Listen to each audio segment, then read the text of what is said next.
The morning began like any other, the hum of life filling the small kitchen of the Williams family apartment. Laughter echoed as the children chased each other around the table, syrup dripping from pancakes, the radio humming a cheerful tune. It was a rare moment of peace, one earned through struggle, sacrifice, and long days of work. But peace never lasts long when pride and prejudice come knocking. And that knock came loud, 3 heavy thuds that shook the door and silenced the laughter. Mr. Williams looked up, brow furrowed, already sensing trouble.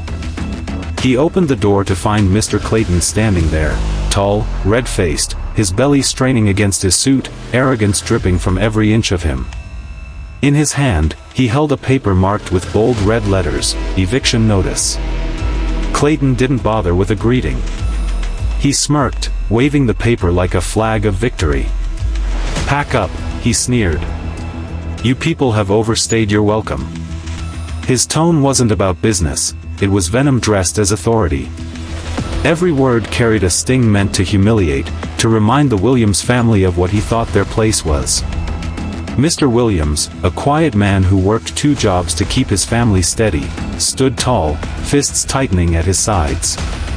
"Why?" he asked, calm but firm.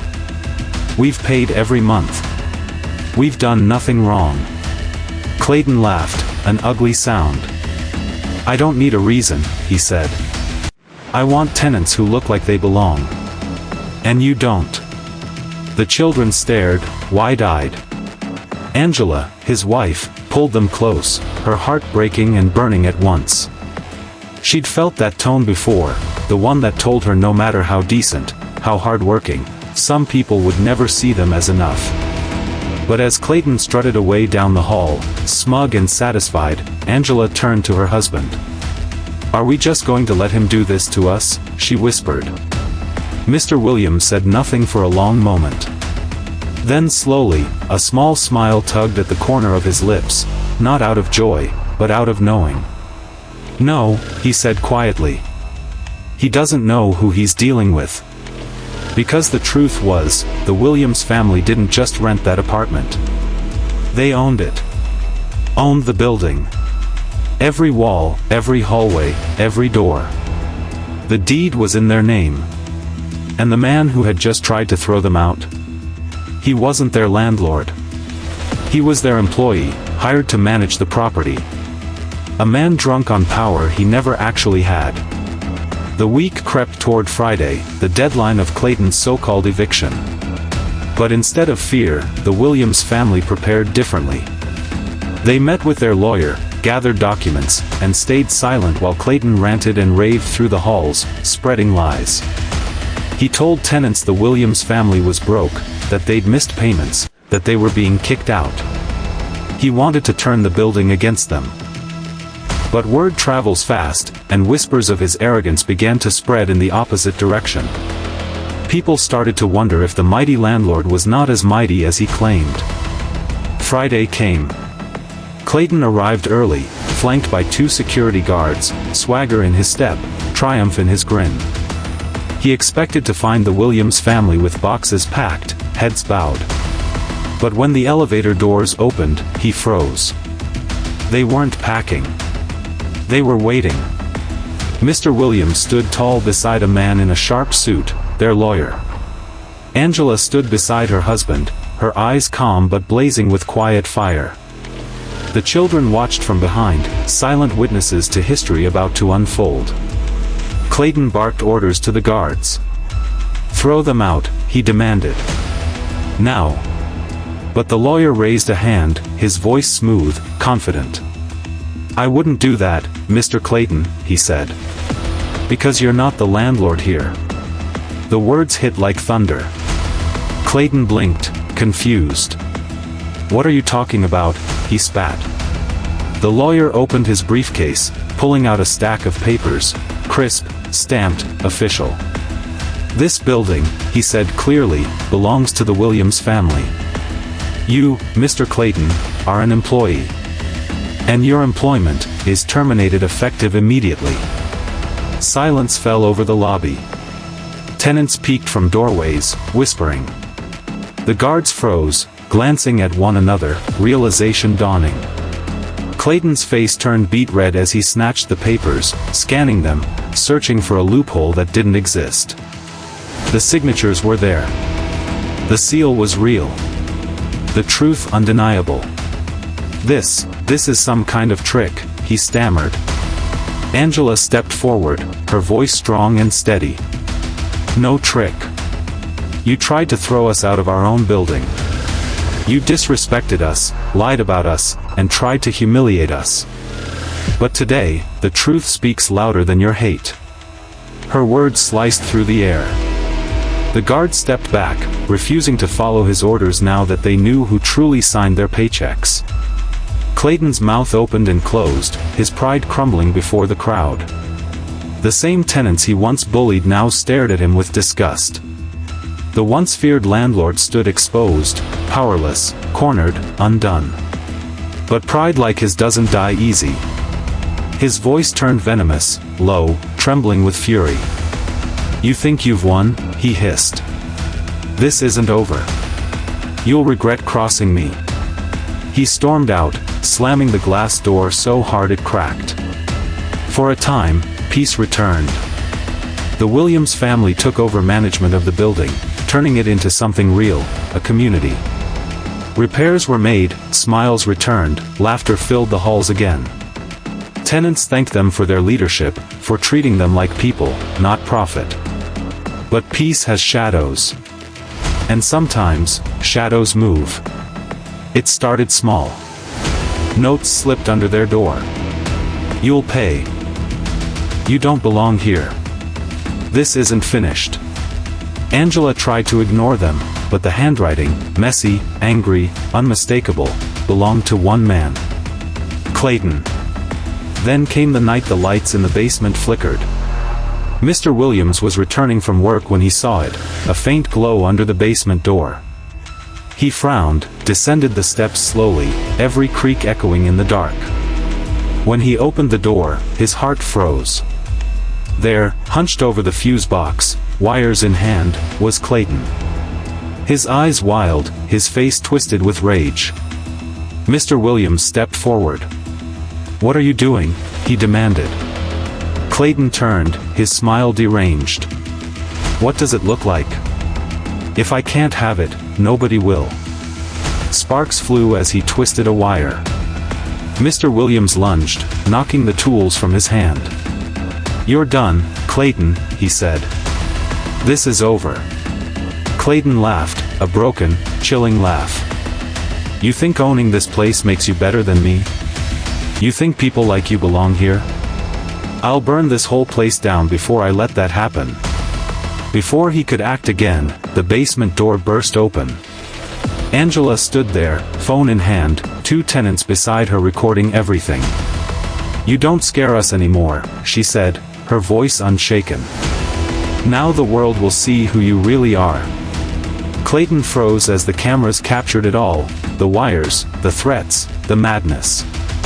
The tenants stepped closer. His bluff was broken, his hate stripped bare. He dropped the tools and stormed out, humiliated once more. Police were called. Charges were filed. The video spread through the neighborhood like wildfire. The mighty landlord who once mocked a family was now the face of disgrace. Justice seemed to have won. But evil rarely goes quietly. Weeks later, the building thrived again, brighter and better than ever. The Williams family became local heroes, symbols of resilience.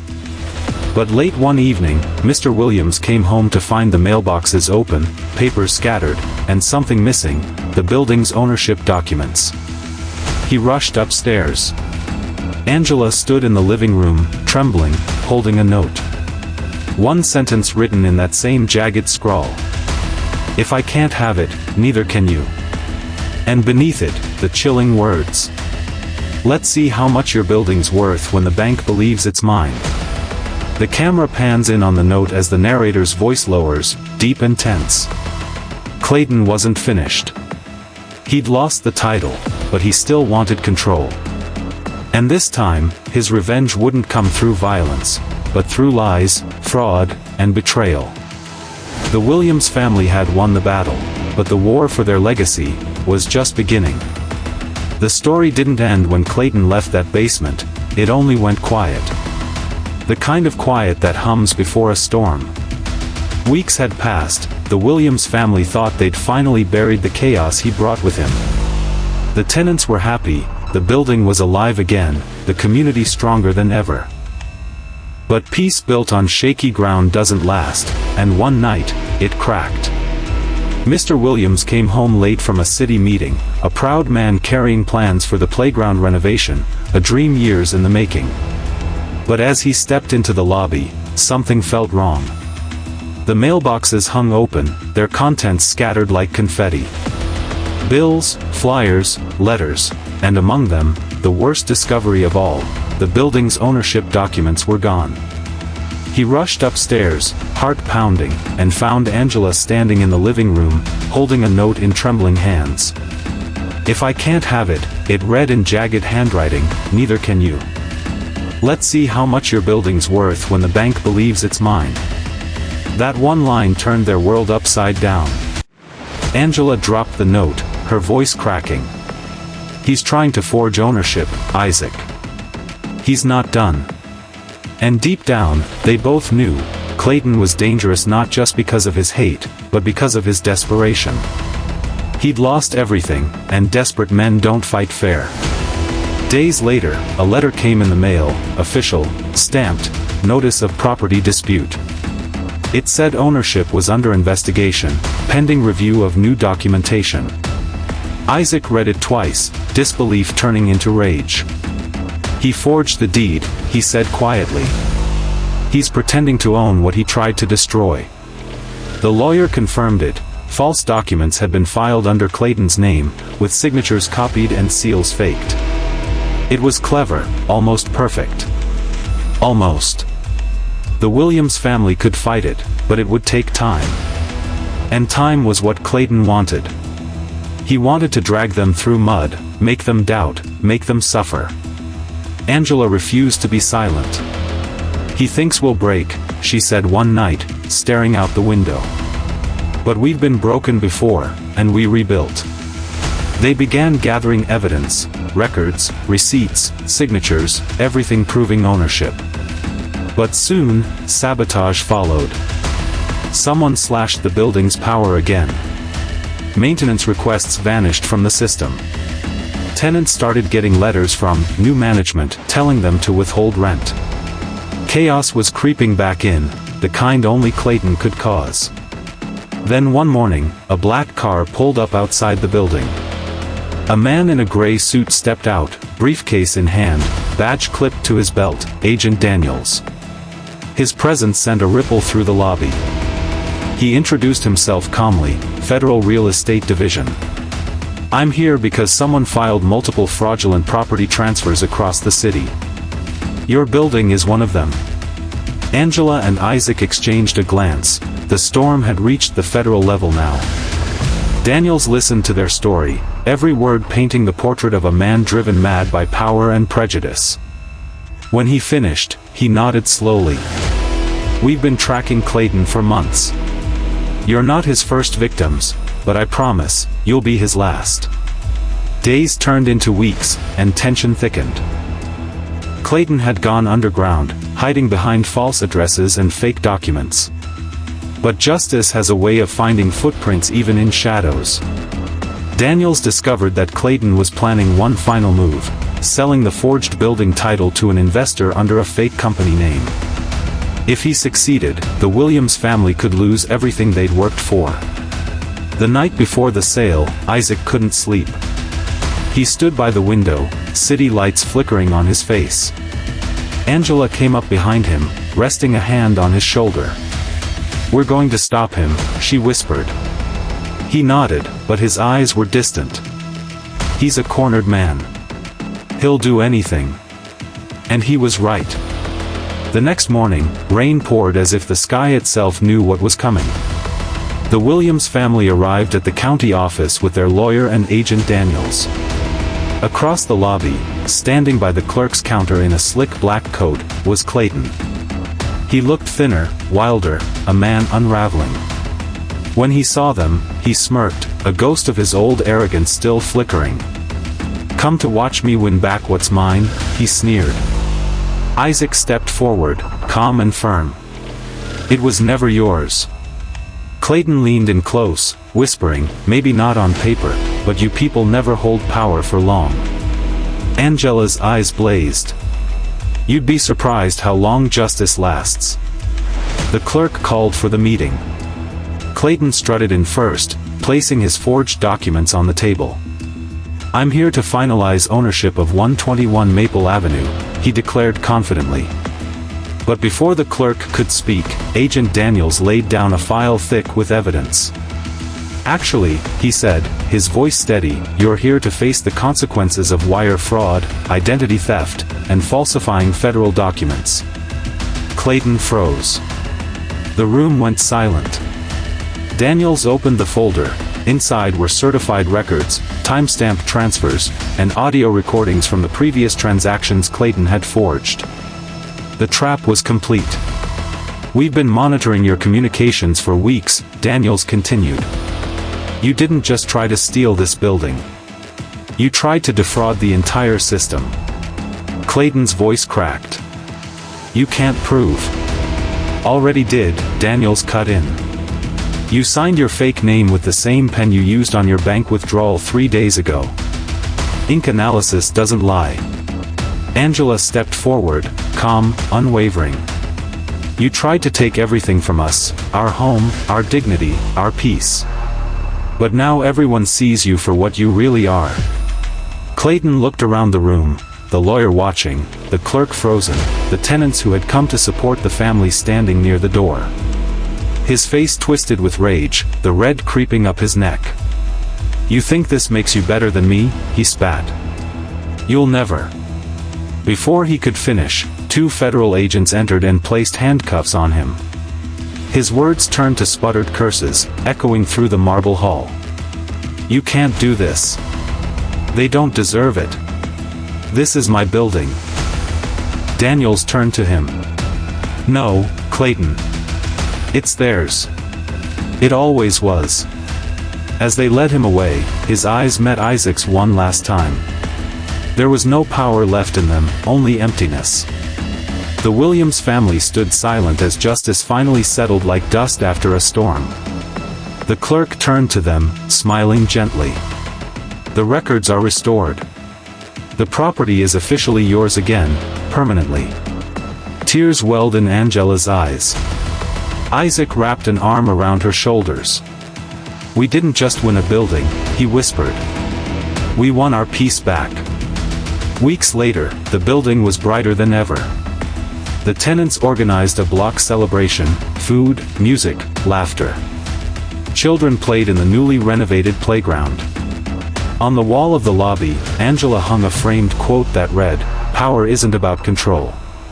It's about how you treat the people who trust you." But as the sun dipped below the horizon, Agent Daniels arrived one last time. He handed Isaac an envelope, his face unreadable. "We closed the case," he said. "But you should see this." Inside were photos, security footage from Clayton's storage unit. Dozens of documents, blueprints, and names. Not just the Williams family, but others. Families of color, small business owners, community leaders, all victims of a larger plan. Angela's hand trembled as she flipped through the pictures. "He wasn't working alone," she whispered. Daniels nodded gravely. "No. Clayton was just one piece of something bigger." The music from the celebration drifted through the open window as Isaac stared at the photos, faces of people who never knew who was stealing from them in silence. His jaw tightened. "Then this isn't over," he said quietly. The Williams family had won their home back, but the fight for justice was only beginning. Because sometimes evil doesn't vanish when one man falls, it hides behind another door, waiting.